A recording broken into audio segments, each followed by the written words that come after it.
Welcome to the comparison of Managed Endpoint Detection Response, EDR, versus a Managed 24/7 Security Operations Center by Business Cybersecurity Solutions. All right, so to kick it off, we're going to talk about Managed Endpoint Detection and Response Solutions. So EDR solutions, first and foremost, you need to know that they already include a next generation antivirus. This means that you don't necessarily need to keep both your traditional antivirus and an EDR tool. You can just have the EDR tool because that box is already checked. What it does differently than an antivirus is it monitors for malicious behavior. Now, what does that mean? Well, a virus is a known entity. It is something that is identified based on a signature, and it is destroyed once it is found. However, what happens when known good programs do bad things to your computer? And this is becoming more and more common. One example, July 2021, was the print nightmare vulnerability in the Windows print spooler. So the print spooler is just supposed to print your documents for you. That is all it is supposed to do. And as such, the hackers have figured out a way to get in and take over that program and allow them to take control of your machine. Once they've done that, what happens is they could start encrypting files. That's a ransomware event, or they could start sending data to a foreign country. That's what we call an exfiltration event. So there's lots of things they could do, but the point is they took a good program, corrupted it, and made it do bad things. So how do we respond to that? Well, what EDR does is it uses AI, artificial intelligence, to analyze what's going on. Is it normal that you encrypt files? Probably not. And as such, it is going to react within sub-second accuracy to go ahead and stop that process and throw that up to an alert to the Security Operations Center. That's the difference between a managed and an unmanaged. Most solutions out there are unmanaged, so beware. You don't want to do an unmanaged because that requires that you have the security training, have staff 24/7, and you are responsible for this. This is really something better handled by specialists. So the AI can identify a threat, can either immediately stop the threat and just send up an alert, or if it's a more serious matter, it might go so far as to isolate the machine while the security engineer is actually taking a look. So the human threat validation is really important. It is critical to getting a quick and final conclusion to what's going on with that machine. If the engineer identifies that it was a false positive, it will go ahead and roll it back and make sure that everything's working like it was. If it was a true positive, which most of them will be true positive, they will go ahead and destroy the threat, and they will watch that node for a while to make sure that it is indeed gone. The dashboards are there for you to look at if you need to see what's going on with your nodes, the history, etc. They're there for you. And finally, there's incident tracking and reporting. So once there are incidents or alerts, it's going to have the reports built in for you. All right, now what's different between this and going to a managed SOC? Well, managed SOC is Security Operations Center. First of all, it includes EDR. So it includes all that stuff that I just told you about. And it's now completing the picture because EDR, by definition, only covers endpoints. So it's not going to cover your network. It's not going to cover your Office 365 or your G Suite or your Salesforce. None of those things are going to be monitored through an EDR. EDR is endpoint detection and response. All right, so next is you get the 360 coverage.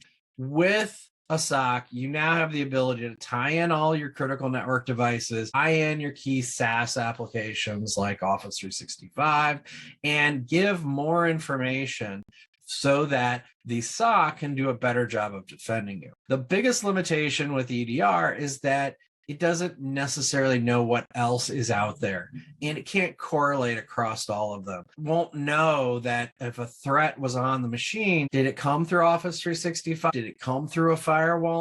How did it get there? It's often unable to know the root cause. And as y'all know, we need to get to the root cause to prevent threats from coming again. A SOC is going to give you the 360 coverage. Next, of course, you have the dashboards. You have the ability to look at everything that's going on. You can watch in real time what the security engineers are doing, what they're evaluating. As they post updates, they're immediately there. As they do their work, It's all fully transparent. You can see it. Next is the vulnerability scanning. This is a more proactive approach, right? EDR is reactive. With Managed SOC, we want to move you to a more proactive stance where you are actively seeking vulnerabilities within your environment.